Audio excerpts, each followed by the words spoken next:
You definitely shouldn't open up with brutally murdering two billionaires. You definitely shouldn't write a book about Bitcoin because nobody's going to want to buy it. You shouldn't put nooses on the cover, and you definitely shouldn't use a weird French word like bourgeoisie in the title. So naturally, I was like, fuck that, I'm doing all those things. Like, Bitcoin is a modern day revolution that'll fundamentally change the world, in my view. And I think we just need more ways to convey that to people. I really like books that have tons of proof of work, I suppose is another way to put it. Just like lots and lots of really intense care, low time preference ideals to writing for a story that'll be good, multiple reads, not just a quick hitter that'll get you to buy it and then you're done with it. Like, I want something where you get more value than you ever expected from it. Hey guys, welcome back. Another episode of Bitcoin Brilliance. Today I'm joined with Michael Sullivan, the author of The Blood of the Bourgeoisie. We discuss fiction's role in the Bitcoin story that we're all living through. We discuss how he navigated being an author in this age of AI. We discuss writing in the time where people's attention spans are so short and how to keep people captivated in full-length novels. And we discuss a lot of other elements of the book. I hope this episode encourages you to check it out. It's awesome, well worth your time. Without further ado, let's get into the chat with Michael.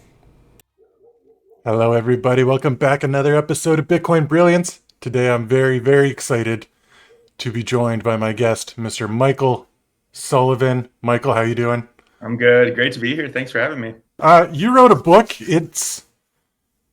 I'm going to say it's my favorite fiction book I've read this year, or at least top two. It was very, very enjoyable. I've been recommending it to everyone. We're going to get into the book and just your life and how you became an author and all that sort of thing. So I'd love to start it off by asking you, well, maybe just explain a little bit about the book and most importantly, why you decided or why you felt the need to write a fiction book about Bitcoin or Bitcoin adjacent.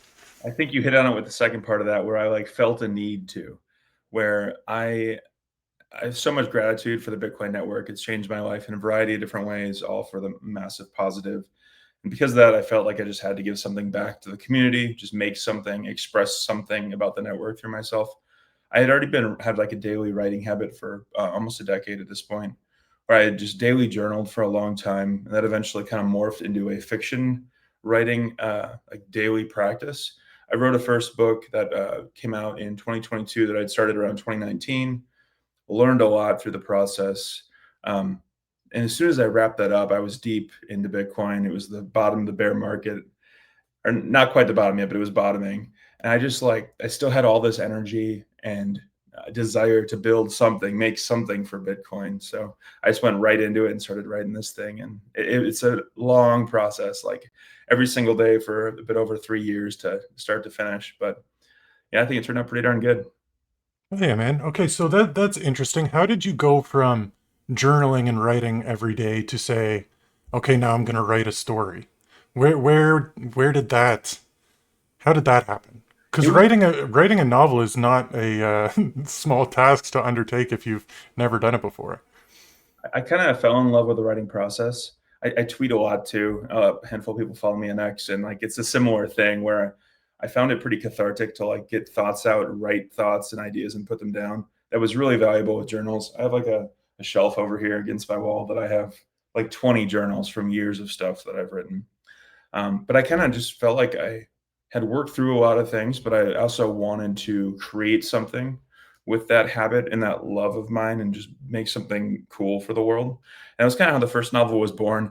That one was very selfish in the sense where it was about a really deeply personal topic to me. I have Tourette's syndrome, which is like the way it exhibited me when I was really younger was like severe blinking and spasms and stuff. And there's a lot of people that use that as an excuse to be whiny and complain about their life. And I always had deep gratitude for those challenges in my youth. And I wanted to kind of make that thing that I was going through and was journaling about a lot of the time into a fictional story. So it was kind of selfish, but ended up like creating this cool thing. The Bitcoin book is significantly better than that one, but that was just a really fun process. And I learned a lot through it. There's a near future sci-fi called The Final Flaw. I have that one over here too, actually. But yeah, that was just a really cool experience. And I sort of fell in love with writing in doing that. And then had a lot of confidence and learned new skills. I was like, I got to do this for Bitcoin now. Very cool, man. Yeah, you have it posted at the end of your book, a little blurb about that one. So I will be checking it out at some point. I got a few to. The list of books is just so long when you start reading it. So I'm like, shit, now I got another one to add to the list. I will definitely get to it. And I'm intrigued by the fact that you're trying to conjoin the worlds from your first book to your second book. Do you have plans on writing a third book? I do. Okay. Very early stages. I'm like in brainstorming session right now where I've been really working through what I want to do with it, kind of talking to people that have read it and getting just little bits of their thoughts and ideas to help me decide on how I want to take the next one. Can't speak too much to it because it's just like very much in the ideation stage where I don't want to give away too much. But yeah, there's going to be a third one at some point. Very cool, man. Yeah, that's exciting, dude. Okay, so let's talk more about The Blood of the Bourgeoisie. Excellent title. It's hilarious because every time I write it down, I have to double check the spelling. So let's just. I know you must have thought back and forth about the title. The title of a book is very important. Bourgeoisie is a word that not very many people have ever even heard in their life. I'm curious why you chose that title, what that word means to you, and for my own reasoning, I'm a big fan of Svetsky. I'm sure you probably are familiar with him. He wrote a book with Mark Moss entitled The Uncommunist Manifesto, where they have a bunch of definitions, one of them being the bourgeoisie. So I'm curious if you can give your definition of what you think or how you see the bourgeoisie, what it means, and why you went that route. So when I was starting to like show the book to people, I got some random pieces of advice. I keep joking about this, where it's like, you definitely shouldn't open up with brutally murdering two people, two billionaires. You definitely shouldn't write a book about Bitcoin because nobody's going to want to buy it. You shouldn't put nooses on the cover, and you definitely shouldn't use a weird French word like bourgeoisie in the title. So naturally, I was like, "Fuck that! I'm doing all those things." like the word bourgeoisie, like what you were mentioning with Svetsky, that is a word with a crazy history. It has evolved and changed and had different meanings over time too. Um, Basically, the bourgeoisie was once the working class in France back in the day. It kind of morphed. Like it started kind of as the higher working class, and eventually became like a negative label that they threw upon people for the French Revolution, and a lot of people got murdered and hung and guillotined back. I think was the thing in that time. It had a different evolution when it came around to Marxism. I read the Communist Manifesto kind of as when I was starting to consider using this for the title to understand some of like the Marxist language and the proletariat, the bourgeoisie, and whatnot. And there, bourgeoisie was used more of as a pejorative or like a really negative thing or an insulting thing towards rich people. And it's still kind of that today to some degree, although it has evolved more. Both of those are. Well, the Communist Manifesto is absolutely terrible, but the Uncommunist Manifesto is fantastic if you want to like kind of a good counterbalance to it, where they kind of go into the definitions and the terms and things. But the word even has like a modern version too of bougie. A lot of people have heard things called bougie or fancy before. That's where the word comes from, is actually bourgeoisie. Yeah, not many people know that. It's kind of crazy.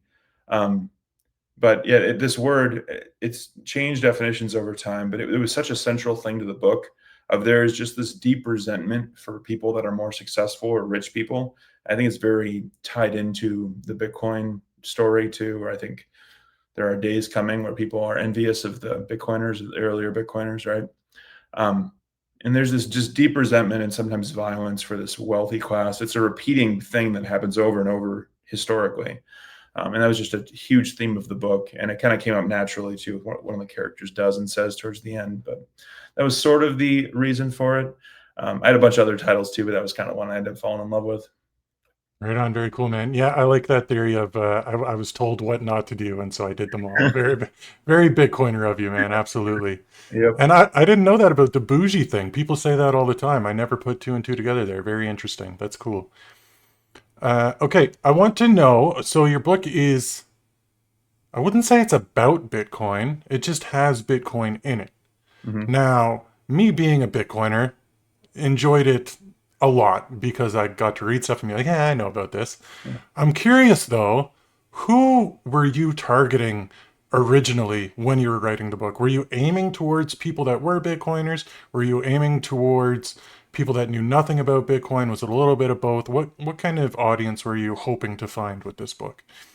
I'd say like 50-50. So half of it being like I just can't create something and spend so much time in my life energy on without deeply wanting it, the product that I'm making. Like it was the book that I have always wanted to exist. I always wanted to read. So I just created that.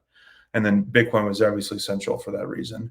But the other reason was that I'd always wanted a book that I could hand to my wife's reading group that they would actually enjoy reading. They would never pick up the Bitcoin Standard. They would never pick up like Broken Money and be able to go through it, or all the other countless amazing Bitcoin books out there. Like this is just not the right kind of format or packaging where you could give to somebody like that.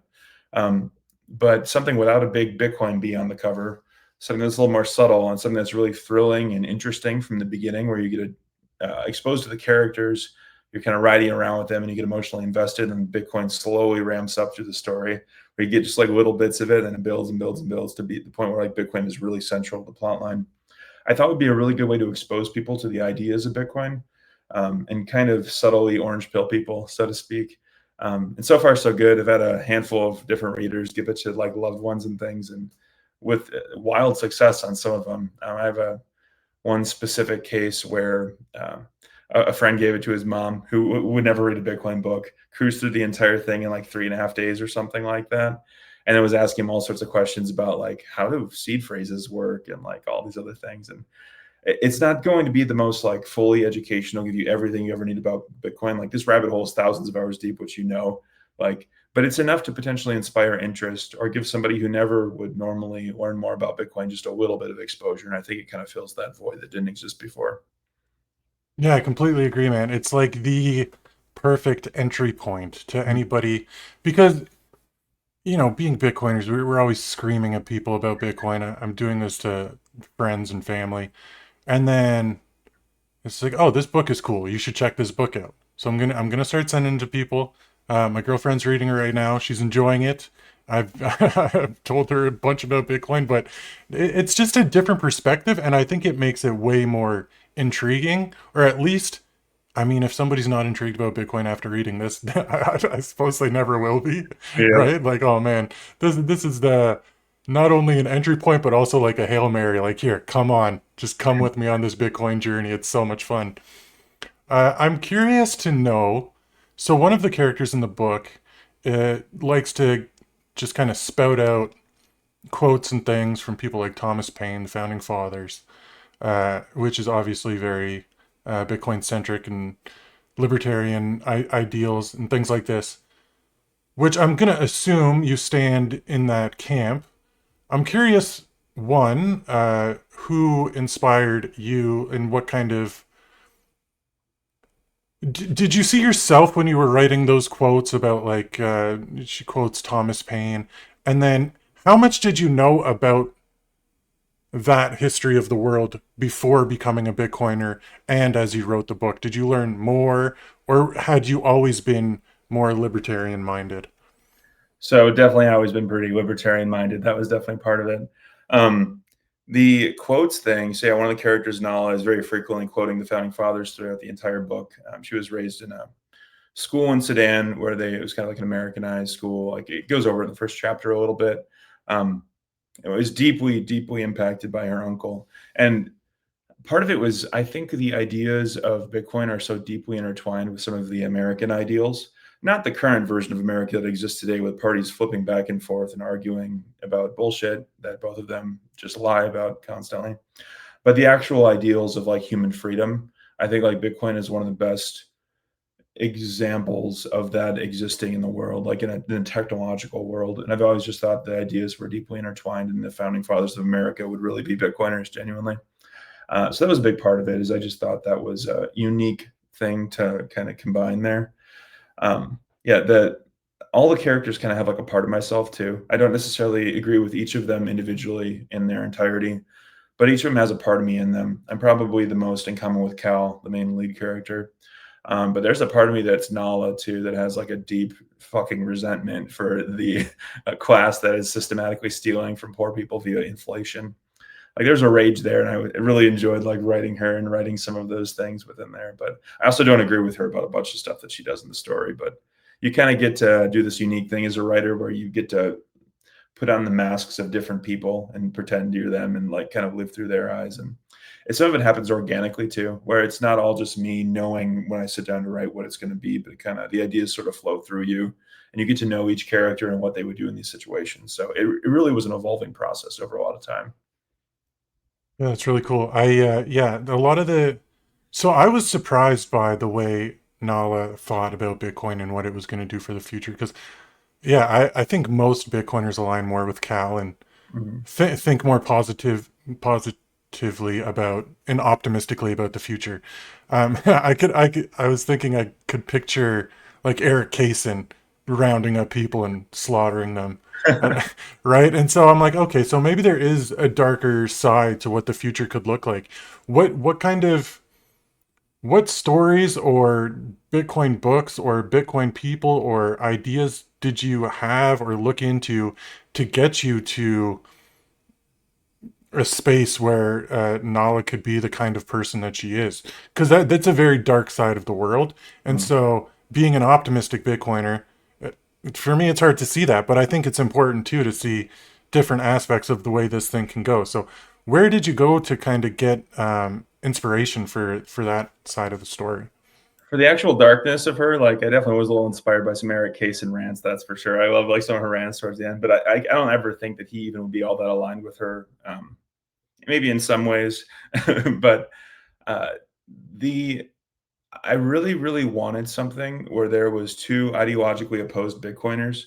Like, I don't even know if I would super characterize Nala as like a Bitcoiner because she doesn't really necessarily believe that the network is going to um, just naturally create balance and bring about a better world on its own. She wants to take like a violent approach. And to be honest, I kind of can see where she comes from with her background and life experience, which I don't know if I want to spoil like super in depth, but like even from the beginning, first few chapters, you kind of see some of the things that she goes through. And there's so many people that have been just negatively impacted or just screwed over by the world that even given these powerful tools like Bitcoin could potentially see them because of their negative upbringing as negative tools. And I really just like that dynamic of having two people trying to use the network for good and kind of for bad. And how that played out and getting to see both their sides. Because I think one of the things that like nonfiction does really bad is tell you exactly what you should think, where like fiction kind of allows you to ride around with two characters inside their heads and sort of see how they're thinking, like let you make up your mind on who you agree with more without me as the author like super forcefully telling you. There is some of that because it's like I'm kind of making their thoughts, but I really wanted to do that with Bitcoin kind of being this thing where you sort of go back and forth and test out both those ideas. Very cool. Yeah, maybe you already answered this question with that answer, but I just kind of want to dig a little bit deeper because the way you structured the book is very interesting and that you see it very distinctly from the three main characters' points of view. So we discussed briefly online, I think I asked you about it, and there's somebody that inspired you to do that. So can you tell me a little bit of why you chose that uh, type of storytelling and how had you considered just doing it just from Cal's point of view and having the other like it's a very interesting thing because you're reading through and it's like, okay, this is the main character, this is the main character. So it was a very specific choice by you as the author. So can you just tell me what that process was and how you decided to come to that idea of which how you were going to write it?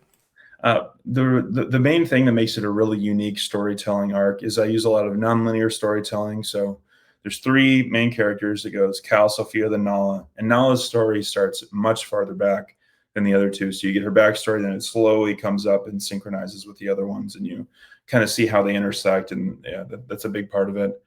Um, I really wanted to do that because it gave me a unique opportunity to kind of go into some of those things in Nala's past that are really I think can show why Bitcoin is such a powerful tool.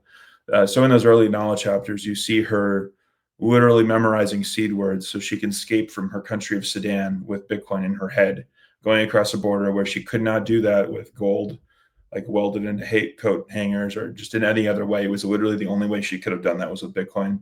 And I really wanted to demonstrate that and starting back and kind of showing that was a big part of it. Um, then you also kind of slowly see her backstory. A lot of the time, stories like this that are either thrillers or like murder mysteries, and you're not really sure what's going on, they'll have like big reveals of some character. But I really like the idea of you kind of see who Nala is right away, but you don't really understand how her story is going to intersect. So it's kind of like the how everything kind of comes together that makes it really fun. And I hadn't read a book like that before, honestly. There's definitely some similar things out there. Yeah, I like Christopher Nolan does a lot of nonlinear storytelling. Dan Brown does some similar things as a thriller, the famous thriller author that I really enjoy. Brandon Sanderson's another writer who writes like epic fantasy that I just love, who does like the flashbacks, so you slowly learn about characters. But I'd always wanted to like have it interwoven in the plot and kind of come together in an interesting way, and that was a huge part of the effort of the book. I have like a giant poster over there where I spent tons of time like drawing out the plot lines to make sure they all came together at the right time in the right places, and I didn't get anything messed up. That's so cool, man. Yeah.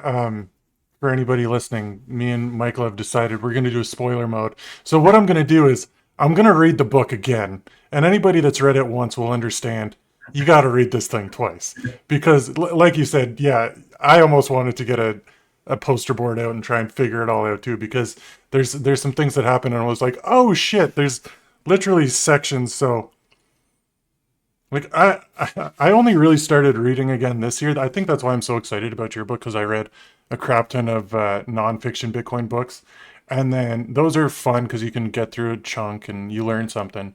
But there were sections of your book where I read for like 4 hours nonstop, and not because I wanted to, not that I didn't want to, but it's like I had to. I'm just like, oh shit, well, I can't stop here. This is what happens next. It was just so much fun, so I really appreciated that. That said, here, this is kind of a fun question for you. I'm kind of curious about. There are some action scenes in it. I'm curious what that process is like writing, where because as I'm reading, I almost feel like I'm watching a movie. It was very descriptive. It was really cool. It was like action-packed book, which I'd never really experienced before. It was strange for me, but I really liked it. So, how do you go about writing an action scene, just as an author in general?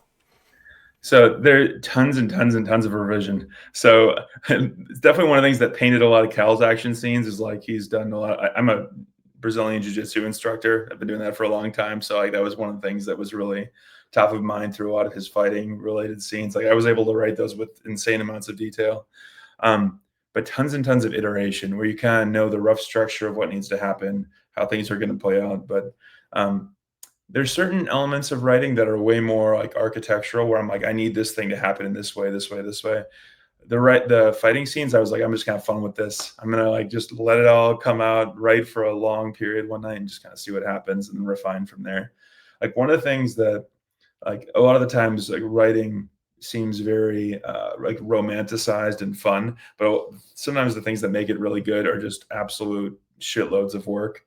So like the thing that I really like in stories is like what you mentioned where you can go back and see details from previous ones if you go read it again. Like that kind of stuff you just can't write on your first write through. You got to like go back, add more details, go back, add this thing to this chapter, this chapter, this chapter, make sure it all works well. And like that kind of stuff just takes tons and tons and tons of work and boatloads of revision.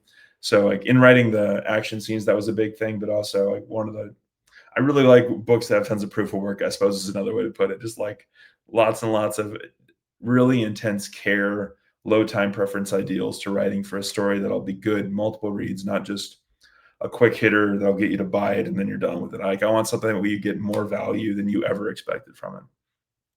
Very cool, man. Yeah, speaking of the little minute details, something I picked up on, which I don't know if this was supposed to be kind of a little Easter egg or whatever, but the seed phrase Mhm. that Nala has, those words are very specific and connected to the story.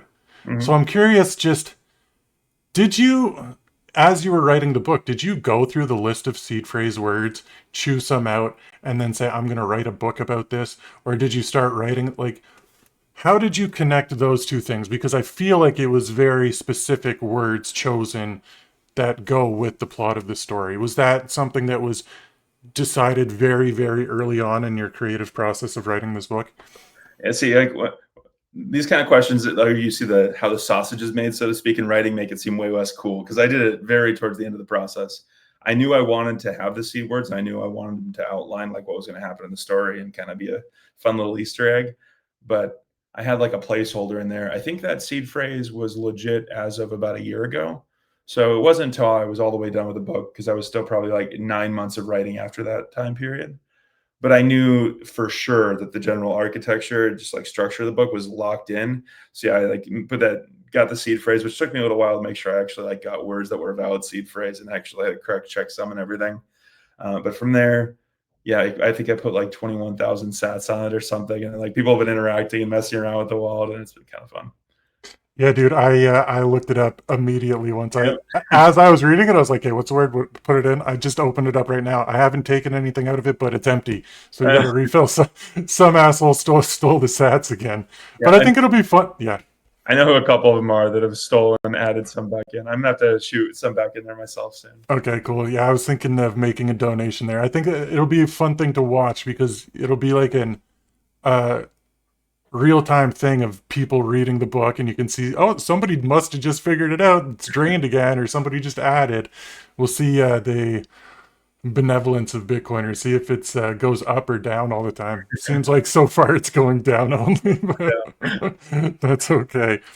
Um, I want to talk about Cal's orange pilling sessions. There's specific sections in the book where I'm just like, oh, he's just trying to get her to get it, you know? And it really is like a conversation that all of us Bitcoiners have with our friends or loved ones.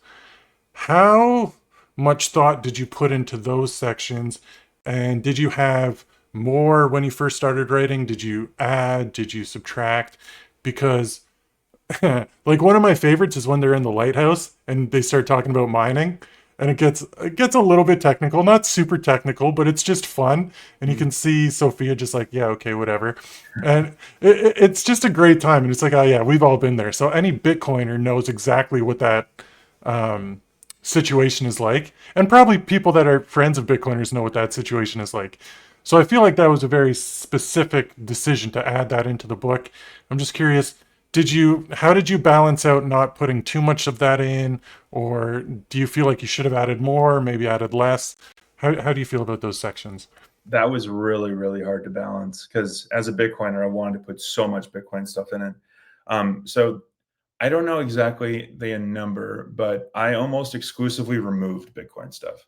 I had maybe 5 to 10 times as much Bitcoin stuff early on, like way too much, where it would have turned off people a ton. And I just spent tons of time whittling it down, whittling it down, whittling it down to the bare minimum to kind of get the point across. And there was some comedic bits too, like you were mentioning, where like any Bitcoiner reading it has been on this the giving side of this scenario where you're kind of talking about it, and just to have little bits where like Sophia is making fun of him for talking about Bitcoin on multiple occasions or getting bored with him, that kind of stuff is just sort of little fun bits for Bitcoiners that I'm sure you could relate with, and trying to add comedic elements to it. Another thing that was kind of strategic was breaking up the Bitcoin things with lots of just action or other stuff going on. Because when you like a thing that a nonfiction book will do really well is it can brain dump just all the information because you're kind of expecting that in nonfiction. You're just like going to go through and learn a bunch of stuff. But in fiction, I can't just like give you 2 pages about here's the whole history of Bitcoin and why this matters. You really need to break it up in a way that's easy and fun to read, even if somebody's not interested in it. So it's a fine line where you really want to dump the info and give them a little bit, but you don't want to give them so much where they're going to get bored and stop reading. Because, like, kind of one of my guiding lights the entire time was the book should inspire interest in Bitcoin, not be so much where they're going to get turned off by it. So I really like erred on the side of making it captivating and fun and interesting rather than having really, really technical nuances, even though some of the stuff towards the end with multi-sig and whatnot gets a little bit more technical, but it kind of needed to be for the plot. Very cool, man. Yeah, no, I think the flow is really good because yeah, after that section that I read that just goes crazy, they get to the lighthouse, and I felt like I could breathe again for a sec. I was like, oh, okay, this is nice. So you did a great job. I'm curious. I'd love to see previous versions of the book with just pages and pages of just more Bitcoin stuff. Maybe that'll be for part two. That'd be cool. Oh Just man, Cal. I uh, I think I spent like well over 30 hours researching Just specifically, like I can't remember what the name of it's called right off the top of my head right now, but like remote ocean mining, like like we're using ocean thermals and things to mine Bitcoin. I was gonna have like Renee have started a business that did all that stuff, so I could talk about some of the cool incentives that exist with like I think Ocean Bit is the name of the company that kind of does something like this.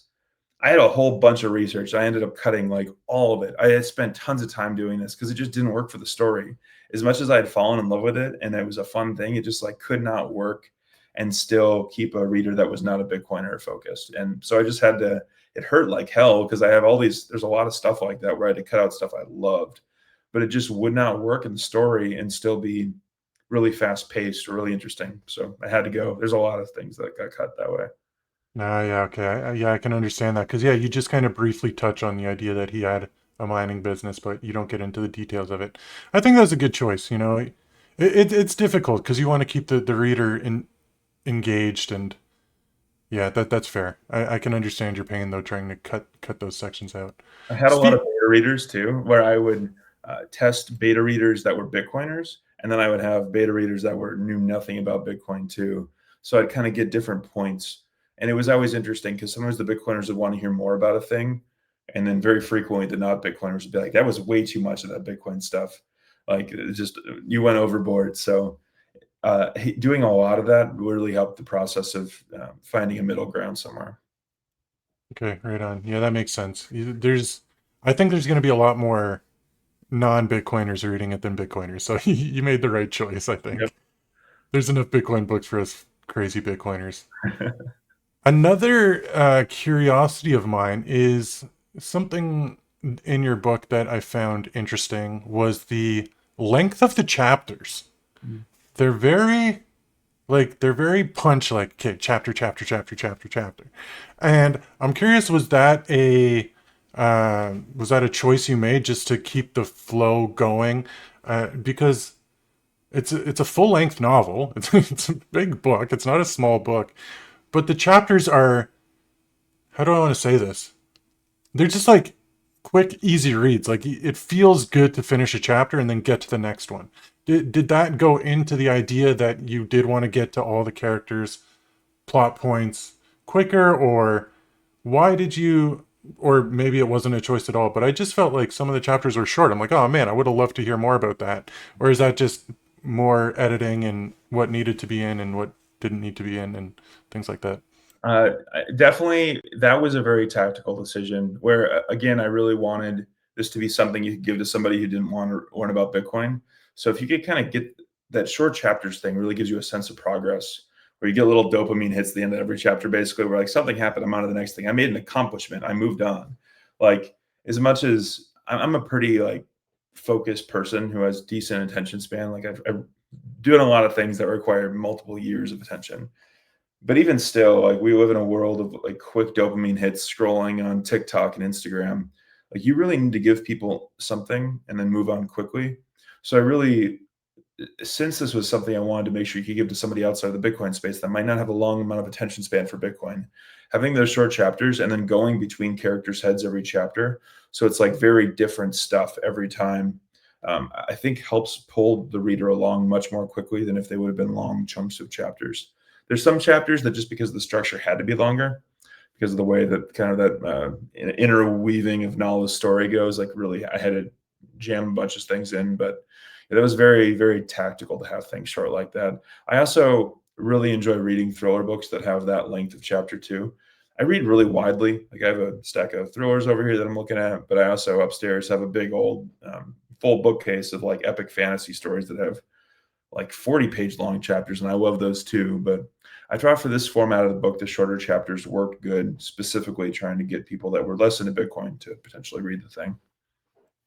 Wow, that's a great answer, man. Because yeah, you nailed it. It's anybody that's not really a reader and is sucked into that world of just instant dopamine hits. It does do that. It did it for me. I was like, ooh, look at how many chapters I got done. I feel good. So goal accomplished for sure. And I see that with friends as well that are going to read it. Oh, what chapter are you on? Oh, I got through so many. I'm just killing it. So that's what a new age way to write. Is that So I haven't read, honestly, I haven't read that much fiction books. Is that something that's common now? Not as much as I would like, honestly. What's kind of funny is that I've been like mostly pitching this thing to Bitcoiners who are not typically fiction readers, and I have like an insanely positive track record of getting these Bitcoiners that don't read fiction to like finish my book in like 2 or 3 days. Because like, dude, I haven't read one this fast in a long time, and it's because of those tactics that I'm using. Like they kind of really keep the story pacing really fast. Another analogy is like if you ever there's a show, it's kind of a weird analogy, but man versus food, where he like eats as much as possible and like does all these eating challenges. And one of the things that he does is he'll like if he needs to eat more ice cream, he'll have some French fries because the salty texture contrasts the ice cream, and like it'll allow you to like the switching context allows you to eat more for whatever reason. I feel like the same is true with character switching in novels, where because it's like a different thing, there's like this novelty to it where you're able to read more than you might otherwise. Where it's like, okay, this is interesting and different. What's going to happen here? Oh, this is interesting and different. Like, oh, this character's happening now. They were doing this before. Like that switching and the rapid chapters really just does a good job of getting you through and like doing stuff. And it's a novel writing and specifically the way the Bitcoin book is structured is like a way to convey information. So if I'm trying to get you to like read through the book and learn about the thing, like the more rapidly and more interested I can keep the reader, the better it is. Very cool, man. Yeah, no, I like that tactic a lot. I'm glad to hear that it was on purpose because I was very curious about that. That's cool. Um, I want to ask you about, so there's not very, yours is the first that I'd heard of fiction Bitcoin books. Um, I think there's now been a few more that have come out. I'm just curious on your general sense of what do you think fiction's role in the Bitcoin story is going to be? Do you see this as a starting point? Do you think you'll be one of the only ones, or do you think we'll see more and more Bitcoin fiction books, or will we just see fiction books where Bitcoin is in it, not even on purpose? You know, like where do you see fiction and Bitcoin interlocking as we move forward in time here? I sure as heck want to see more of them. I think they're cool and they're fun, and I uh, again, I have a lot of books on my wall here, but I have a stack of Bitcoin fiction books over there actually, with like a couple friends in the space that have written things. There's some thriller authors that have written things that include Bitcoin in some small way here and there too. Um, Mine is much more like central to plot than like some of those ones are. I think there's gonna be a lot more stuff like that. There's a thriller coming out or something like that called Finding Satoshi or Killing Satoshi or something like that, with like Pete Davidson. I'm guessing it's going to be terrible and it's not going to cover Bitcoin in an all accurate way, but it might be funny. Um, I Yeah, I think there's going to be more Bitcoin mentioned here and there. There already is, and it's like even happening in random songs with rappers wearing ledgers around their neck and stuff like that. But that's very different than a piece of media that's like written by a Bitcoiner who deeply understands it, who wants to convey the concept. I don't know if that'll break into the mainstream. I certainly hope so. Like I wrote this thing as I want to reach as many people as possible and just make it as good as possible. But we'll see. I really don't know. It's kind of a weird thing where like typically during revolutionary changes, like artists and writers will really go and like write and educate via art about the topic, and that's kind of felt like what this was for me because like Bitcoin is a modern day revolution that'll fundamentally change the world in my view, and I think we just need more ways to convey that to people. Like yeah, there's all these like the sailor out there right now who's just like preaching to all the suit coiners people that are and that's a good thing generally. I think like that's probably like going to expose a lot of people, but there's so many people that are not seeing the Bitcoin message, don't really understand how powerful this thing is, and I think there's a lot more room for sharing that message out there, and I'd just like to be some small part of it, and I hope more people do too. Nice, yeah. I hope more people do as well. It's it'll be nice to have other options than just going door to door with the Bitcoin standard, you know? Well, I think that was very much a 2021, 2022 thing. I don't know if we can do that anymore. Like people don't want to read nonfiction.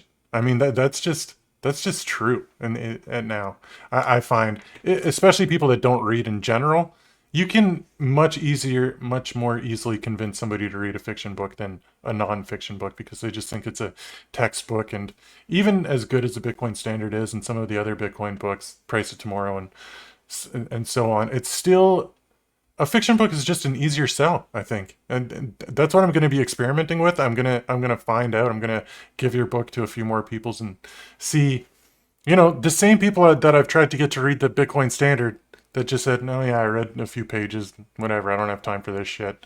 Give them this one, and just it'll be very interesting to see if it attracts them in a different way, because I think it will. Yeah, Um, I think I'm convinced it will too. And I just had another one too, where a Bitcoiner bought the book, was leaving it on his kitchen counter. Like his wife saw it and was like, "What is this? I have no idea," and like didn't know it was about Bitcoin, but picked it up and read the entire thing, like just casually, and was like, "Oh, this is really cool." And like she had known a little bit about Bitcoin beforehand, it just from him, like all of our significant others and wives do. But yeah, she like actually was like, "Oh, this is cool." Like she learned a lot about Bitcoin, and we're a small sample size. I just released this thing recently, so it's not like I have a huge amount of them, but I have like a handful of people that have gotten people to read this book that have never or had any desire to read all the other ones you mentioned. And like, I just think that's cool. Like, I'm hoping we can get a lot more people like that. oh yeah, man. I want to ask you about something. I want to ask you about AI and its role in the future here, because I looked into, just out of my own curiosity's sake. It's like, what if I wanted to write a book? Can AI help me with this? Yes, it can, a lot, very much so. So I'm curious, you being an author, did you use any AI tools to help you with plot lines, storylines, anything at all? Or do you think that as a dirty word? Is it like, oh, these people are using AI to fix shit? Or do you use it as a tool? Was there any AI influence in helping you develop your book? I love this question so much. So I'm also a software engineer, and that industry has been wildly impacted by AI. Like I was a super early user of like AI image editing things, and then a Stable Diffusion, and then ChatGPT upon its immediate launch. I am, I would say, like a pragmatist when it comes to these things. So not a single word in that book was written by an AI. With that said, I used AI every single day that I wrote to make it better. Like, what I think is really, really bad is people like I can recognize instantly when people are using AI for their posts, even if it's like a sentence or two. Like, I can tell, like, there's some AI signatures that happen to it. And I don't think that's inherently bad, but like, I want to write the best story possible. I wanted to make this thing as good. I wanted to have it be in my taste and just like read as good as possible. So what I ended up using AI like crazy for was I would feed it chunks and be like, all right, is there anything that's really unclear if you're just a reader? Like, is there anything I phrased poorly? I didn't have it edit it for me, but I would just have it help me recognize chunks that were bad. But the biggest things that saved me the most time were all research related. So like one really good example is Cal has a military background. I do not have a military background. So what I would do is I would give AI tools every single chapter that Cal was in and be like, if you were a military person in this situation, what would you do? What would you think about? And it's trained, the LLMs are trained on such a giant data set and have been trained on people that have been soldiers and stuff. So like it did a fantastic job helping me give thoughts that Cal had during those scenes that I could help add in. And I did that with every single character. So you could kind of make sure like I represented those characters good. Traditionally, even like 10 years ago in novel writing, one of the big costs that novelists would have would be paying for research assistants. Like, for example, like a doctor, like if there's a doctor in your book and you're writing all these medical scenes, like just making sure it's technically accurate is a big undertaking because like you may not know everything that profession would do. If it's not accurate, it'll turn people off. Well, AI tools can do that in a way that I never could have either, even a few years earlier. So I use that like crazy. Um, those are by far the biggest ways. For stuff like structure and whatnot, I didn't really do that at all. Like the story architecture, how the plot line flowed, all that stuff, literally could not have used AI any less for that, not even a single time. If I could have made it better, I would have though. Like my idea with this was like I just want to make the best thing possible for the world. If I can use AI in any way, I'm not going to be too close-minded about it. I'm going to force myself to like use these new tools and see if I can make it better. And I just straight up don't think AI can write as good a prose as a writer can, um, without like having random signs. But what it can do really well is help you edit, help you find typos, help you do character research, and help you do research about the world broadly. Like that was invaluable and saved me huge amounts of time. So Yeah, I'm like really optimistic on how AI can impact the world. It like made my life objectively better. It made this book way better, but there's a lot of doom and gloom about it too. Yeah, good answer, man. I know it'll be curious to see because AI is coming for all the jobs, and like you said, will it be easy to tell when somebody's just written something themselves or when AI just spit out a chapter? I literally, just out of curiosity's sake, I just went into Grok. I said, "Hey, I want to write a book. Can you write it about this?" It just said like, "Here you go, here you go, here you go." I read it. It was kind of fucking. It was weird, but it still was kind of something. So, but using it, yeah, I mean, it's just a tool. To not use it, I feel would be foolish, right? I And agree. and so that makes a lot of sense that you pick and choose just the best way to use the tools that are available to you. I don't think there's anything wrong with that at all. Good It's gonna answer. evolve too. Like and for third book, I might use it much more heavily in a different way. Like especially with the ideation process. Uh, Actually, I'm remembering a third use case is I was having a really hard time thinking through what a character would do in a scene. So I loaded up every single scene. I think it was a Cal decision at the time, and I loaded up every single Cal scene. So the AI had every bit of context for Cal. And I just sat there and talked to it in a long conversation, thinking through what Cal might do in this scenario and help me with a really hard decision. I also talked to humans too, like editors and beta readers about it. But when it was able to just like go and explain myself and explain what happened. And like that was invaluable. Stuff like that, where I think people reach for like, oh, I need to have AI do absolutely everything for me. And I mean, these tools are evolving quickly. Eventually, I think it'll do more and more and more. But I simply cannot write this high quality book right now just from scratch with the AIs that have the same kind of character voice and story architecture. Very cool, man. Yeah, I respect that. That's just for ideas and things like that. Yeah, I mean it's a good tool. It'd be silly not to use it. I was just curious how much influence it had or if any at all. So that's cool. I want to just know, just curious more about you. Is writing your full-time job? Is this what you do for work, or do you have a full-time gig and then you just write novels on the side? Just curious. It's more the latter. Yeah, I've been a software engineer for professionally for like 12 years or something like that, or something. Yeah, coming up on, which is probably one of the reasons grokking Bitcoin came a little bit easier. I genuinely love stuff like that. I had taught myself to code in 2013, 2012. Um, yeah, after I kind of graduated with a business degree and was like, I want to do something technologically focused. I was always really huge in the internet and really bullish about how technology can make the world a better place. So kind of saw where the puck was going and decided to teach myself how to program. Um, did a bunch of website stuff, and I basically had a career that's come out of that. I'm still just love building things there, but I know it's kind of weird, but like writing and programming to me always kind of seemed like analogous things. Like you really get into deep flow states writing them. There's a lot of like structural problem solving with both of the domains. Yeah, so writing has basically been a hobby, but I don't really do I don't really treat things like hobbies. If I'm gonna do something, I'm gonna do it extremely well and give it my absolute everything and all. And yeah, I put an obscene amount of time into my hobby of writing over the last few years. But yeah, it's a good hobby to have. You've done well for yourself. What is that? So it's not even a goal to become a full-time writer. You'd rather stick to your main gig and keep doing this on the side? I love programming. I just love solving things, creating stuff, solving problems. Like I hear people that are like, I just want to retire one day. And I also desire to have the financial flexibility to retire one day. But man, I love making stuff. Um, yeah, I don't know. I would love either path to keep doing programming and writing, or writing full time would be cool too. Like just like making stuff, man. Very cool. Very cool. Your wife was the main editor of the book. I think I heard that. Is that correct? Yes, kind of. So had a bunch of different beta readers. I had my wife is like she's for sure the main editor because she from early stages was super involved, and she's a fantastic editor too. Um, yeah, like she's a legit professional editor. Oh, Um, okay. yeah, but so I had this like invaluable resource from the early stages. But then I also hired a separate editor too that wasn't my wife, just because it's like I didn't want to get too heavily biased by her just because like she has spent so much time with me and was so close to the story too. So I did have another editor that would like formally help me a ton with the book, but yeah, she was the main one. So how into Bitcoin is she then? Are you the crazy Bitcoiner and she's just coming along for the ride, or is she all in as well? It's definitely more that one where I'm the crazy Bitcoiner. She's along for the ride, but she's not very passive, and she is like pretty extreme now in her understanding.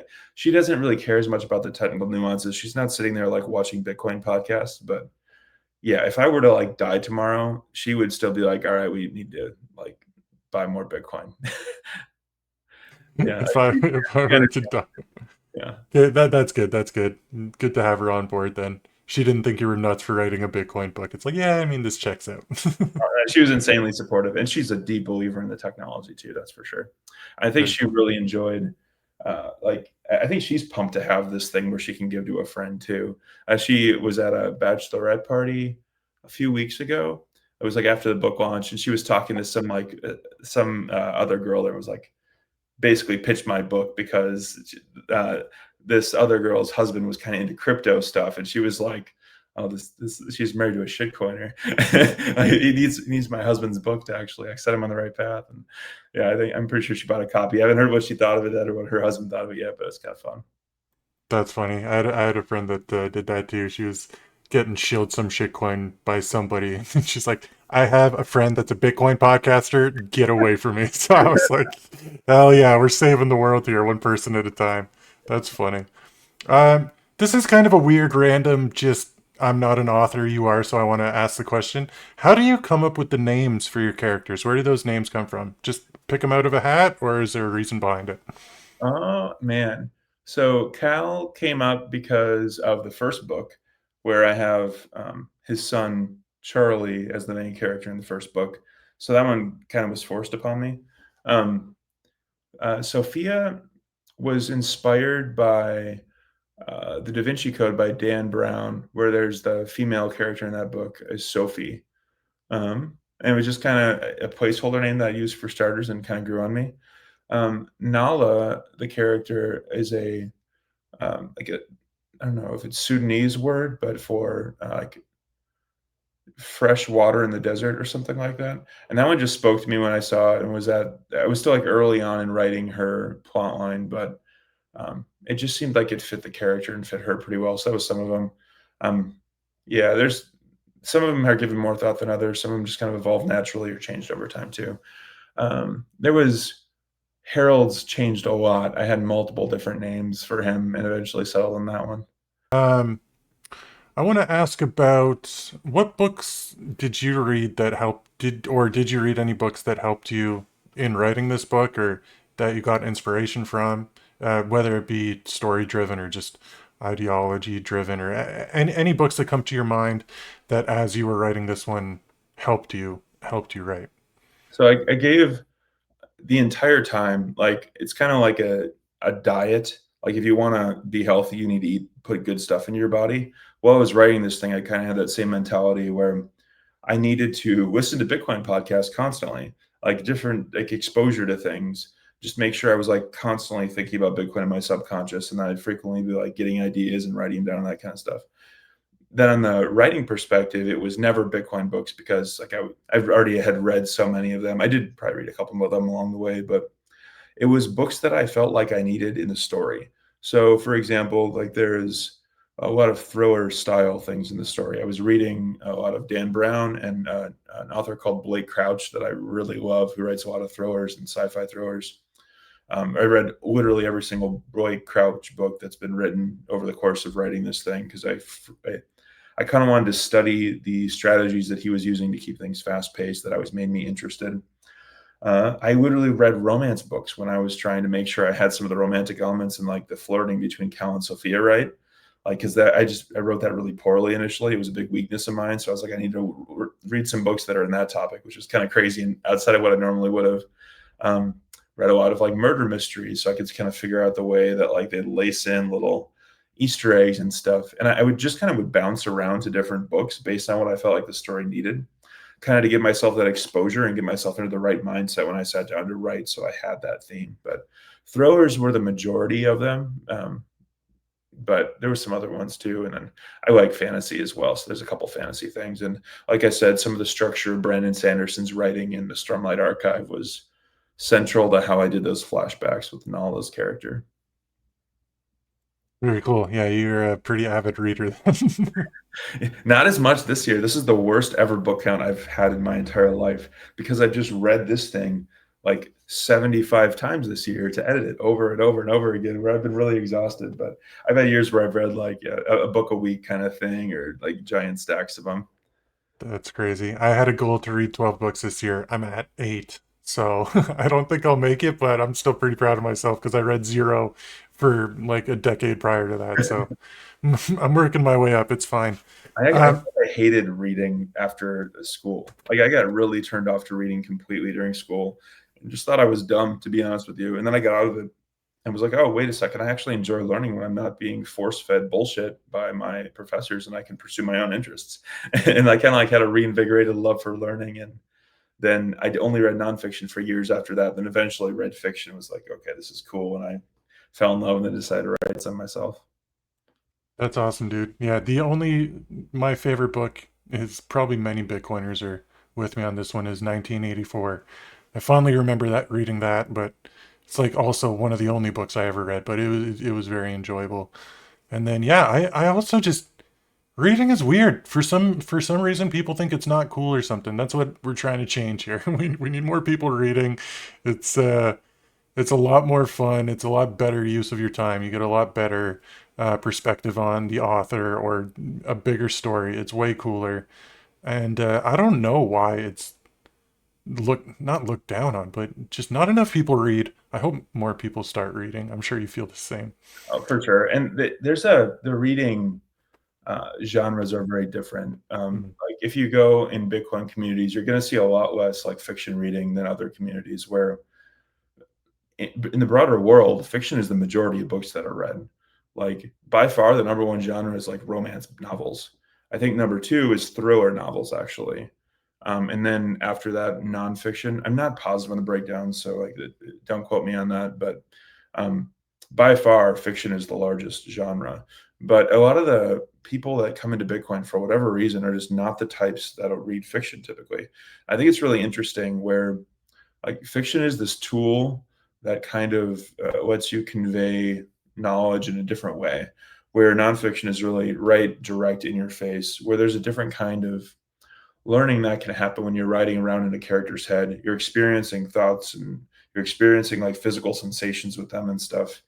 And it's just a really unique medium to like convey information that I feel like is underutilized and it's just really fun. Honestly, it's a cool thing, but some people just are want to have very clear objectives when reading a book. Like they want to get this message out of it or do this thing specifically or learn about this topic. And yeah, fiction maybe isn't optimal for that, but it's really good for like understanding the human condition better.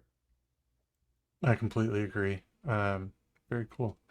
I guess, yeah, I just got one more question for you. Given we're talking about reading all these things, given you're such a crazy reader, I always like to ask my guests, can you just give me a recommendation for any book that you've read recently? Fiction, nonfiction, Bitcoin, not Bitcoin, anything at the top of your head that you're like, everybody should read this book. Oh man, I don't know. So I'm gonna give you two. I'm looking at a stack of books here that are some of my favorite. I just mentioned Blake Crouch. If you enjoy my book at all and you like the thriller genre, I'd recommend reading like Dark Matter or Recursion by him. They're really good, similar length, kind of relatively similar structure. That's like a sci-fi near future kind of stuff, but also thrillers that are really good. One of my all-time favorite books is Atomic Habits. That one gets recommended a lot. A slightly less popular one that I'd love to recommend is a book called So Good They Can't Ignore You. I believe that's by Cal Newport, and that was a huge inspiration to me over the last like 5 years. Um, I mentioned like I wrote a first book that I'm really proud of, but it was a lot more like for myself and whatnot. But one of the big learnings I had was that like if you want to write a book that has any level of success or people are going to enjoy, it needs to be like disproportionately good and just really finding love in the work, putting a huge amount of yourself and soul into the pages and make something beautiful. And that book was a huge inspiration to me too. That's awesome, man. Good list. Who does Dark Matter? What was the author there? Blake Crouch. Blake Crouch Cal. Check that one out. I'll check out the other ones too. Cool, man. Well, I want to thank you so much for your time. I want to definitely encourage anybody to check out this book. I think we did a good job. We didn't do one spoiler, so we nailed it. And I work. it worked out well. I'll reiterate again that me and Michael, I'm gonna read it again. We're gonna have a whole spoiler mode. I'm really excited for that one. Maybe we'll have some other people on. Maybe we'll do spaces. I don't know, or maybe we'll just do me and you. That'd be cool. Just it's such a fun book. It's so engaging. It's so intriguing. It's so wild and crazy. It's just a blast to read. So I really appreciate you. Really appreciate you writing it. I'll hand it off to you if there's anything else you want to say or tell people where to buy it. I'll have the links, but where to buy it. One more question. Everybody wants to know when audiobook. Oh man, it is coming. I'm in talks right now. Well, I can't really say more than that, but it is going to be out soon. Okay, right on, right on. So, Yeah. so let the people know where to find it and anything else you want to tell about yourself, your Twitter handle, and all that good stuff. Yeah, so Twitter's the best way to find me. I think it's on the screen there. I'm at SullyMichaelvan, kind of spelled like my name, but inverted. There's links to the book in the bio in there. I also have a website, michaelrsullivan.com. But honestly, you can just find everything you want in my Twitter profile, probably. I have a pinned thing there with a bunch of stuff about the book release and whatnot. Yeah, and I would love doing a spaces or a book club or something like that. Like you probably noticed, like I have all sorts of little random stories and things that have been bottled up inside me for like 3+ years of just writing this thing basically alone or with just a couple people. So to get to talk about this and share with people has just been overwhelmingly positive and fun for me. So I'm just grateful for the opportunity, and it's been just trying to soak it up as much as possible. So this has been really cool. Oh yeah, man. Thank you so much for your time. Is there anywhere people can buy it for Bitcoin? I think I bought it on Amazon. Is that an option yet or no? I will be. I have a big old box of them that I'm going to be selling here, but having people buy through Amazon is the best way for me to get it in front of normies, actually, because then like Okay, the algorithm in Amazon pumps it up. for sure. Fair enough. All right. Thanks again for your time. Thanks everybody for watching. This has been another episode of Bitcoin Brilliance. We'll see you on the next one. All right, what'd you think about the chat with Michael? Are you intrigued to go check out The Blood of the Bourgeoisie? Have you already read it? Did you love it? Are you curious about how Bitcoin fits into fiction life and things? I would highly recommend checking it out. The links are all posted below. If you made it through the whole episode, I appreciate you. Thanks so much. If you want to support, you can do likes, comments, subscribes. Tell me what you thought about the show. And if you'd like to support in other ways, you can find me on Fountain. You can find my Bitcoin Lightning address posted below. Appreciate you guys. See you on the next one.